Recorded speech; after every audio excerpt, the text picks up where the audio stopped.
Hi everybody. Tonight I'm going to work on a Christmas card. Here it is, several weeks yet from Christmas, but if we don't hurry up and do our Christmas cards now, they're not going to be ready to get out in time for people to have. And the other night someone sent me a link to a tutorial that was done in Adobe Photoshop Elements. And I thought, well, that's kind of nice. Let's do that in Photoshop, full-blown Photoshop. So that's what this tutorial is all about. So notice over here in my tools palette, I already have red and green. So just click on the color picker and choose your favorite colors for Christmas. And obviously, I just got a really green and a nice bright deep red. And that's good enough. So let's then go to File and New. Now what we want to do is go ahead and set up our Christmas card here, and we can use this from now on as a preset. So let's go up here and say Christmas card, and then we're just going to leave that blank. And we want this in inches, and we're going to make that width 7. We're going to make a horizontal card of 5 by 7. And we want the resolution to be 300 because if we take this to Walmart or Walgreens or somewhere like that, or we send it to one of those places via the internet, we want the resolution to be high so we can get good reproduction out of this.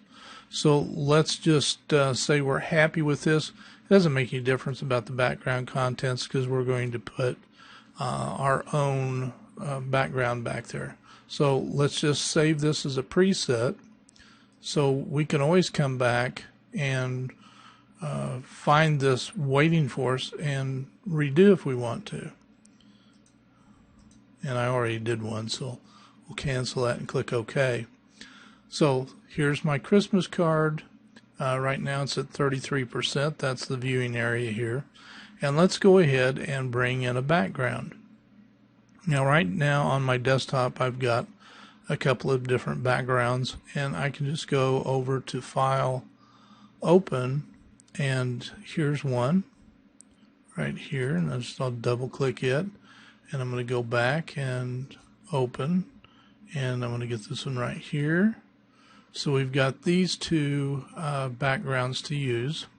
So let's do a Control A for all, Control A, and then a Control C for copy, and go back to our Christmas card file and do a Control V as in Victory. Now it's a little bit smaller than our canvas area, and that's okay. Let's do a Control T as in Tango, and I'm just going to drag that out and fill our screen.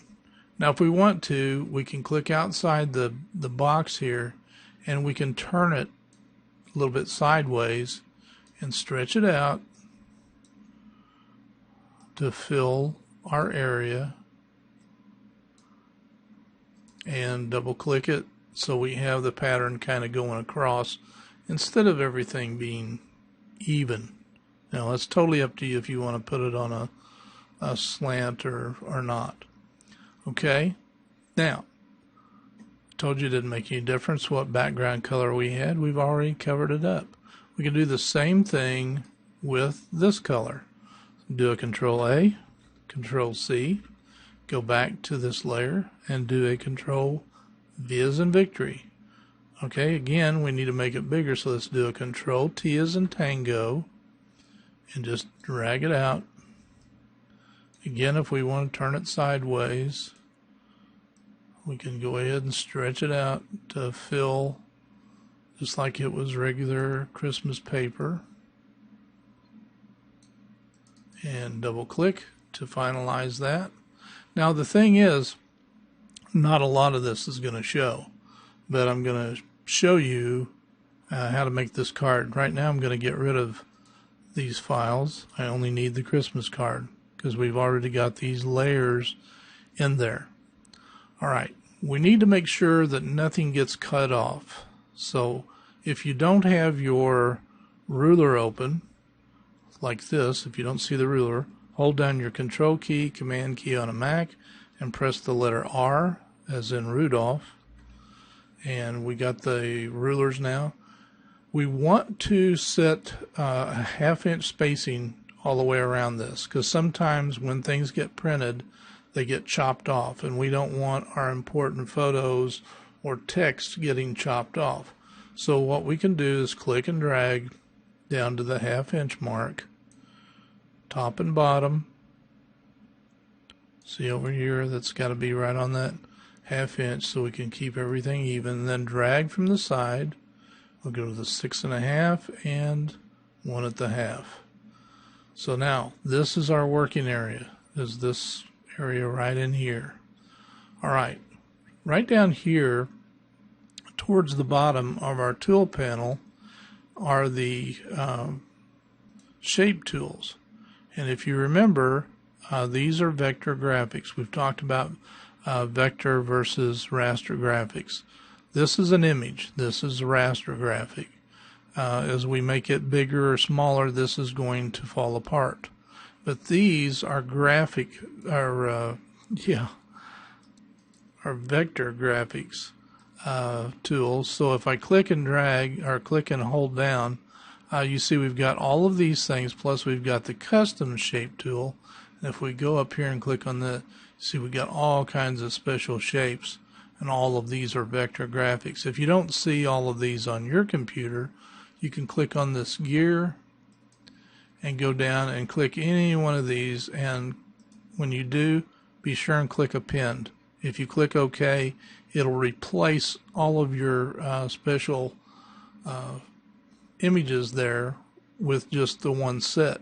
So click append whenever you do this. I'm going to cancel that because I already have all mine loaded. So if you want these, you click on the gear, find the ones you want, click append, and that'll add to your collection. All right, let's close that up. Just click anywhere over here. What we want to use is this rounded rectangle tool. This is going to serve as kind of a place marker for us. So I click on that. Now notice up here, its fill color is red. I'm just going to click that and go to green and use that as my fill color. If you just click off of that, click into your image, that'll go away. Cancel that if that comes up. I want the green. So I'm just going to click up here on the title bar and get rid of that box. So now all I have to do is click, just come over here in the image. I want it right on this side because this is where I'm going to put my first image. So I'm going to click and drag. Now notice the corners are rounded. That's what we want. And that's determined by this number right here. Let me undo that with a Control Z. Get rid of that. And let's change that to a 10 instead of a 50. And you notice now I've got a little curve at the very point, but that's about it. So Control Z. Let's go back. A 40 or a 50 works real nice in here. And I'm just going to run it to about like that and let go. I'm going to do it one more time. Actually, let's put another guide. As I want, right at the edge of this, I want to put another small box. Click and drag right here. That's going to be my text area. And then I'm going to come over here and keep the same spacing I've got there and click and drag down to here. That's going to be my second image. So I've got this image, and this for text. The rest of this is just extra space. All right, let's start by putting an image right here in this spot. So I'm going to do a File, Open. Now you're going to have to use your own images for this, but these are my grandsons, so you can replace this during the exercise with your own pictures. So double click this. I'm going to put these two are twins on the end, and they're little brothers. So I'm going to do a Control A, Control C, come back over here, and I want to be on this particular green box. So let's go down to where it is. And what I need to do is hold down my control key and click right on this green box. Notice that turned on the marching ants. So now I'm going to go up to Edit, Paste Special, Paste Into. So now my grandsons are in that particular spot. Now if I turn my Move tool on, notice I can move that around because the image is bigger than this place that I created, the little placeholder. Alright, so let's just say right in there is good. Now I want to put another image over here in this other one. So let's go to File, Open, and I've got another one here that's Emmett Parker. Double click that. How cute are they? Control A, Control C, Command A, Command C on a Mac. Go back to my Christmas card. Then I need to be on this rectangle, which is right here. Remember, we can control click and notice over in the layers palette it goes to the layer that we want. Okay, so I want this one. So I'm going to hold down the control key and click right on this green box. So that loads it up as a selection. I'm going to go to the I already did the selection of them, so all I have to do is go to Edit and Paste Special, Paste Into. And then let's move them over. Well, that looks pretty good. Now we can do a transform as well and make them fit in there a little bit nicer. Double click. So they're now in the placeholder. Then let's put in some text. Let's go up here to T, click on the T for text, and just got to find our little box. It's right there. And I'm going to put the text right in here. Merry Christmas. And let's see. From the McLaughlins. Let's just put from, make that a separate layer.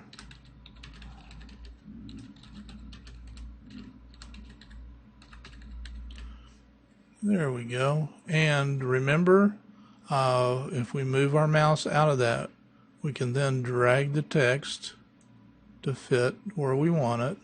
Then click on the Move tool to commit.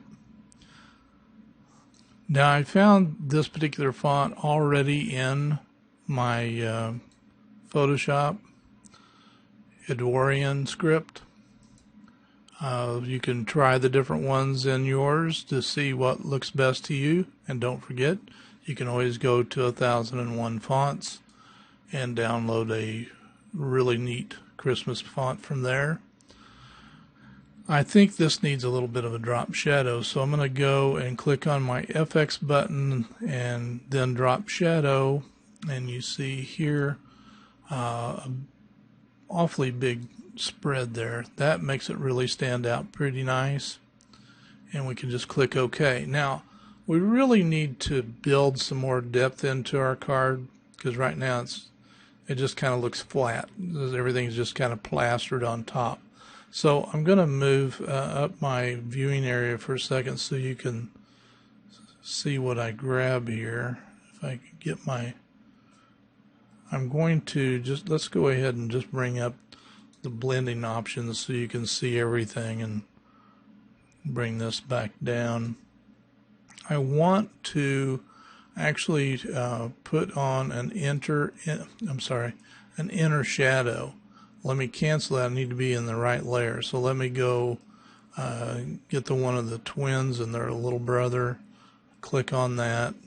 And then I'm going to go back to the blending options again and inner shadow, and notice now I can drag that around a little bit. It makes it look like the card has been cut out and a picture's way back there behind it. Almost like this is a frame on the outside. So we can actually click OK and do the same thing without going to all that trouble. We go over to the FX is on our layer, right click, and go to where it says, let me move this over so you can see. We go to the FX, right click, and we want to do copy layer style. And now we can go to the other image and click on that layer, and right over here, paste layer style. And we have the same effect here. We can also go to where the text is and change that layer style by going to paste layer style again. Actually, we need to be, let me undo that. I want to be on that little box right here and make it look like it's cut out. So right click, paste layer style, and that's kind of heavy handed. So let me double click right here. I'm going to stretch this back out again real quick. We need all the viewing area we can get. So I'm going to double click the little FX to bring that back up, and I'm just going to click out over here right on the inner shadow and just going to shove that up a little bit. I'm going to turn off use global light so it only affects this image. I'm going to do the same thing on the other two. I'm going to click OK on this one, and I'm going to go wherever their picture is and double click this inner shadow. Let me move that over, and I'm going to just shove that, turn off global light, and shove that up just a little bit. And we can choke that down, run the distance up a little bit, click OK. I like the effect that's on there, so I'm not going to change that. So now you see, and let's do a, let's turn those guides off so we can see temporarily. We'll just go to view and uncheck extras so you can see the card. Let's do turn off the rulers, Control R, Command R on a Mac, and do a F. Just press the letter F twice, and then you see it against the black background. So let's press F again. Let's do a Control or Command 0 to fill that. So now you see exactly what we have and how cute it is. Well, what if we want to go back down to the bottom, and instead of seeing this particular wrap, let's turn that one off, and there's the other Christmas wrapping. So you can use whatever ones you want to. It's totally up to you. And also, who's to say how many pictures that you put in? You can have your picture smaller. This was a pretty good size picture. So if I go up here, I can change the size of that. Do a Control T, and I can actually make that smaller and put another picture place card, so to speak, another square up here. So we could have 3, or we could cut this in half and have 2 here and 2 or 3 over here. So it's up to you how you set your card up, but I think this gives you an idea of what you can do. So you folks give it a try and let me know what you think about creating your own Christmas card, and hopefully you have some success doing this. I think it could be a lot of fun. Talk to you all later.